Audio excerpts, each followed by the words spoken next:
Yesterday, there was an editorial article in The Hindu concerning the situation in Myanmar. The only solution for Myanmar's trouble is the restoration of democracy. You have a question in front of you, one that came in 2022 on Vietnam and one that is for practice on Myanmar. Pausing the video, you should read the question yourself and then I'll quickly discuss it. For the first time in recent years, UPSC has asked a question exclusively on another country with no reference to India.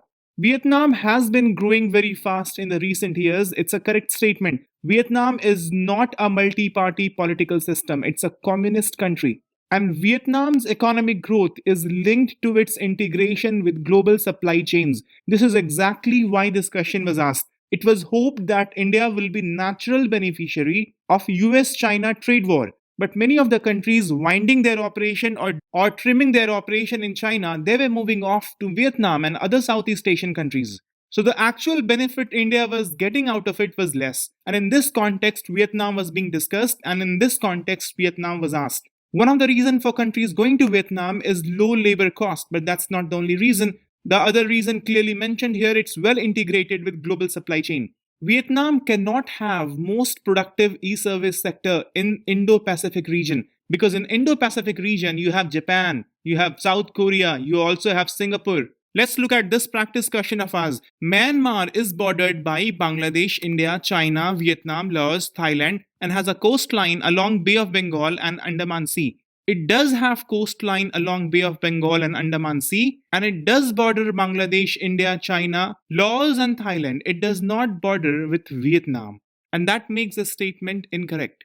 Myanmar has unicameral legislature and semi-presidential political system. It has parliamentary democracy. But you look at the condition there, because it's under military rule since 1962. But this military rule was removed during the period 2011 to 2021. So this word consistently here makes the statement incorrect. Myanmar has been consistently under military rule since 1962. That's incorrect. And because of the turmoil, the industry and the tertiary sector, of course, will not grow so much. So Myanmar's economy will primarily has to be based on agriculture and natural resources.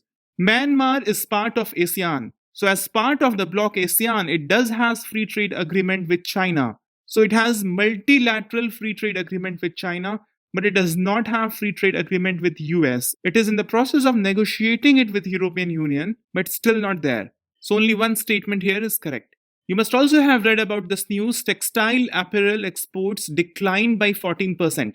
Textile sector is one of the largest sector for employment and very important sector for export. Textile sector has been consistently in news for various reasons. Various government initiatives have been taken for the sector and technological development like technical textile also has happened for the sector. UPSC in 2020 has asked a question. Textile and textile articles constitute an important item of trade between India and Bangladesh. Of course, correct. The major export from India to Bangladesh is cotton and the major import, around 40%, are garments. But the value of India-Sri Lanka trade has not consistently increased. Rather, with China, they have been increasing. And since 2013-14, the value of trade has been decreasing with India. And the largest trading partner of India in South Asia is Bangladesh, not Nepal. Now let's take this practice question. Which of the following statements regarding the textile and apparel sector in India are correct? India is the world's second largest producer of cotton after China. Correct. Indian textile and apparel sector is primarily export-oriented, with more than 60% of its production being exported to other countries. So it is export-oriented, correct. But India itself is a large market. So 60% of textile and apparel cannot be exported. It's just impossible. India is a huge market itself. Less than 10% of it is exported. Rest consumed in the domestic market. See, I already have told you textile sector is in news. And when something is in news too much, UPSC may not ask things directly from the current affairs, but can link that very topic with history. Around 2016-17, ports were in news too much because of various port development initiatives like Sagarmala. So in 2017, UPSC has asked a question on port, but in historical context. Which one of the following was a very important seaport of Kakatiya Kingdom? So the same exercise you should be doing. If you can relate it with history, any topic of current affairs, you must do it. Which of the following statements about textile and apparel sector in ancient India is true? Cotton was the primary fabric used in ancient India for clothing. Cotton, of course, was very important. It was produced, even exported in Indus Valley civilization, but it was not a primary fabric. The primary fabric was wool and silk. The silk industry was introduced in ancient India by Arab traders. The silk industry was there even before the trading began with the Arab world. It was in use since ancient time, even in Indus Valley civilization. The Indus Valley civilization was known for its use of natural dyes in textile. This is correct. They used indigo, turmeric, madder. The statement is correct. The ancient Indian textile industry declined during Mughal era. This is incorrect. Rather, some of the silk, like muslin, chins, their production was enhanced. This is a match the column type question. There's a chapter in class 11th NCERT of art and culture based on textile. You must do that. But this is a very basic question to match up silk or textile with the region and their characteristics. Banarsi silk is an easy breezy thing. You know it's from Varanasi and the adjacent districts of UP. Chanderi silk is from Madhya Pradesh. Kanchipuram silk, of course, from Tamil Nadu. Patola silk, the Patan Patola fabric, that's from Gujarat. And the Bandhani sari, this is made out of cotton fabric. It has bright colors, geometrical patterns, and presently it's very famous from Gujarat and Rajasthan, although it is also produced in Tamil Nadu. There was another news article in yesterday's newspaper concerning drones. They are to deliver life-saving drugs to Char Dham pilgrims. UPSC in 2020 already has asked a question on drone, that at present level of technology, which of the above activities can be successfully carried out using drones? They can of course spray pesticides on crop field, they can inspect the craters of active volcanoes, and they can also collect the breath samples for the DNA analysis of whales. So consider the same question. At the present level of technology, how many of the above activities can be successfully carried out using drones? Conducting geological surveys underwater terrain. Drones fly up in the air. It cannot work like a submarine conducting geological surveys of underwater terrain. Then it won't be called as drones. Monitoring and mapping of wildfires to aid in the firefighting efforts, easily it can be done. Providing high-speed internet access to rural and remote communities. To provide internet access, either you need to have huge collection of satellites in the low Earth orbit or you need balloons. Drones can provide you temporary hotspot, but drones cannot be used to give high-speed internet service as such. And drones can also not be used to deliver groceries to households in crowded urban area.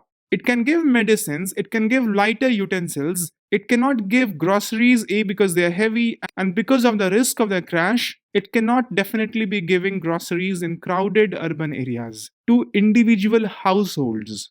That precision has not been achieved yet. So the question was concerning present level of technology. So it cannot be taken as an answer. So how many? 1. There was another lead article in the paper. The fact check is that Indians will have little choice. You must have been reading about this news about the plan of the government to fact check news concerning central government by PIB. This editorial article highlights that this is going to be against the principle of natural justice. Because according to the principle of natural justice, you cannot be the judge of your own case. PIB, part of the government or the government, is going to fact check news concerning central government. So the central government is going to be the judge of its own case. UPSC has asked about the basic concepts of polity from the current affairs. 2018-19 was the year where Supreme Court gave slew of judgment to uphold the liberty of citizens. So in the prelims exam, UPSC asked the basic about liberty, the most appropriate definition of liberty, which is not just the absence of restraint, but rather opportunity to develop oneself fully. Let's see another basic conceptual question on polity having roots in current affairs. Which of the following are the components of natural justice? I'm not going to pronounce these two, but they are the basic fundamental principles of natural justice. One of them means to hear the other side, and the other one means that no one should be judge of his own case. But the principle of natural justice has other components like consistency in decision making, meaning applying the same rule in the same situation, meaning rule of law. Rule of law is also a component of natural justice. Right to legal representation. Now here you will have to take a judgment call. As such, directly, it is not part of natural justice. But to hear all parties, it is part of natural justice. And you will hear through legal representation. Right to legal representation is part of procedural justice, which helps in achieving natural justice. So, taking a liberal view, my answer here would be option D. You must also have read about this news article, NISAR satellite to map Himalayas seismic zones. UPSC in 2015 has asked a question on remote sensing, that which of the following activities can be achieved through remote sensing satellites? Assessment of crop productivity. See, remote sensing satellites, they are in low Earth orbits and they work using infrared rays. So the satellite, it receives rays from the Earth, and that's how it gets to know what lies beneath. Every matter emits different kinds of infrared radiation. The wavelength of two different matter will never be the same. So the kind of radiation they emit, it kind of becomes their fingerprint. And that's how you identify whether it's chlorophyll or it is iron or it is H2O or it is nitrogen. So you know where the forests are, you know where the water are, you know where the minerals are. And if there is more chlorophyll content, you can assess the crop productivity as well. And similarly, you can find anything, any mineral, any groundwater resource. You can do all sort of mineral exploration. But you cannot do telecommunication because that is done by communication satellites in geostationary orbits. And to do traffic studies, you have to be looking over a particular area constantly. And that can happen only by geostationary satellite. Remote sensing satellites, mostly, they are in low Earth orbits. So they are moving relative to Earth. So traffic studies cannot be done. Traffic studies are done by geostationary satellites. Now let's come to discussion of NISAR. NISAR, as it stands for NASA ISRO Synthetic Aperture Radar. So it basically has radar technology, not remote sensing technology. Radar technology works with microwaves, not with infrared waves. So the satellite NISAR will not be receiving radiations from what lies beneath on the Earth. Rather, NISAR will send radiation, it will send microwaves and it will receive it back. And depending upon the time lag, the difference in time between the instance of sending the radiation and the instant at which it got it back, that time into the speed of radiation, which is the speed of light, that will give you distance. So you know any point on the Earth, how far below it is. So if there is a topography like this, the time for radiation to come here and go back would be less than the time for radiation to come here and go back. And based on that, the distance would be calculated and the entire mapping of the topography can be done. So NISAR will basically calculate distance, that's it. And by calculating distance, you can calculate many things. You can calculate the receding landscape, you can calculate the melting ice, you can calculate where the trees are and where the grasslands are because the heights will be different. You can do urban planning, you can look at the size of the buildings. Whatever you can do by measuring height, you can do all of that by NISAR. But crop productivity depends upon the chlorophyll content of the crop. And a standing healthy crop and a standing dead crop, they too will have the same height. So crop productivity cannot be assessed by NISAR. So in general, mineral exploration cannot be done. But the radar that we are using in NISAR, a part of it can also penetrate the Earth a little, but only to the very shallow region. So if the groundwater is shallow, then the groundwater resources can be located, but not the deep groundwater resources. You can measure the land surface changes, you can monitor the landscape for earthquake and volcanoes, because before volcanoes erupt, warping happens, the Earth bends a little. So this difference in height you can identify. The movements, if it happens in inches of tectonic plates, that can also be identified. So you can do 4 and 5 by measuring distance, but you do not have an option only 4 and 5. So you'll have to go with B, considering that they're talking about shallow groundwater resource.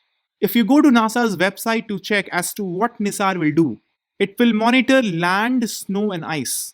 Mineral exploration as such is not mentioned. So it can monitor vegetation. It can identify the trees and different kind of grasslands, but not crop productivity. Mostly what it will do is it will map the land surface topography because it can be done by measuring heights. So it can also map the vegetation cover, not crop productivity. It can very easily monitor the glacier motion and monitor for earthquake, volcanoes, etc. So the bottom line is this. NISAR measures distance and it can do whatever you can do by measuring distance. And remote sensing satellites, they work by sensing the radiations coming out. Thank you very much. Have a good day.